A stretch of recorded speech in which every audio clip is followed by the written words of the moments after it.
La légèreté de la Cour internationale de justice deviendra une carte maîtresse dans le jeu des Algériens. En outrepassant leurs compétences, les juges offrent à l'Algérie et à ses protégés un argumentaire inespéré d'autodétermination. Reste que sur le fond, le Maroc a obtenu gain de cause sur les deux questions posées. Non, le Sahara n'est pas une terre sans maître. Oui, il y a des liens juridiques avec le Maroc. Des liens interrompus par le colonisateur espagnol, mais jamais rompus. La marche verte lancée par Feu Sa Majesté Hassan II en sera la démonstration la plus éclatante aux yeux de la communauté internationale. Mais dans les couloirs des états-majors algériens, c'est la colère. La riposte prend la forme d'une expulsion de 350 000 Marocains installés depuis des décennies en Algérie. Une déchirure de plus, et il y en a eu beaucoup avec la colonisation.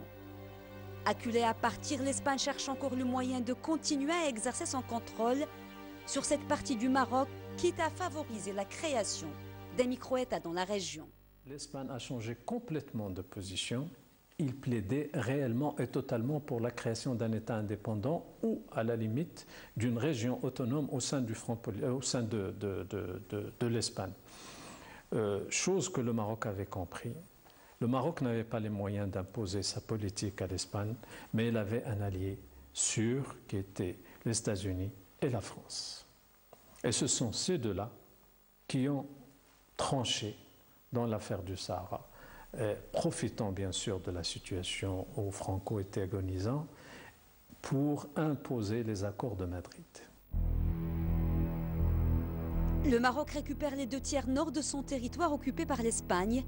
Le tiers sud sera intégré à la Mauritanie. L'accord est formalisé le 14 novembre 1975 à Madrid. Ahmed Osman représente le Maroc. Il est alors Premier ministre. L'Espagne voit mourir son ambition alors que le général Franco rend son dernier souffle. Ses rêves d'empire mourront avec lui.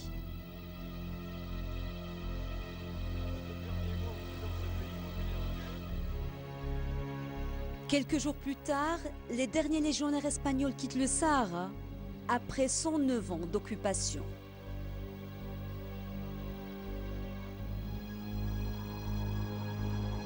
À peine le drapeau marocain hissé et les Espagnols partis, que les bruits de bottes se font de nouveau entendre, mais cette fois-ci depuis Tindouf.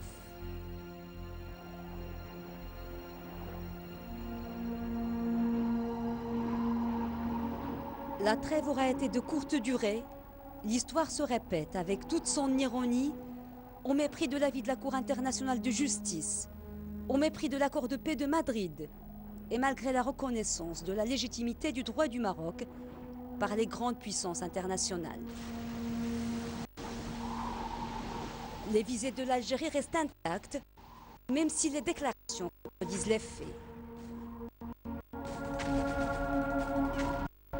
المغرب طالب الصحراء وموريتانيا تطالب بالصحراء والجزائر لا تطالب بالصحراء. الجزائر ما تحت طلب.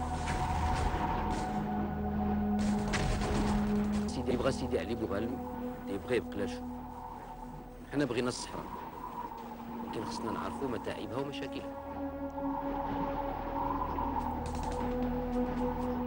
Et que de sacrifices consentis, de deuil, de familles séparées par une guerre d'usure qui s'achèvera avec la signature d'un cessez-le-feu en septembre 91. Une trêve, car c'est une guerre d'un genre nouveau qui s'engage avec pour âge des milliers de séquestrés dans des camps en Algérie.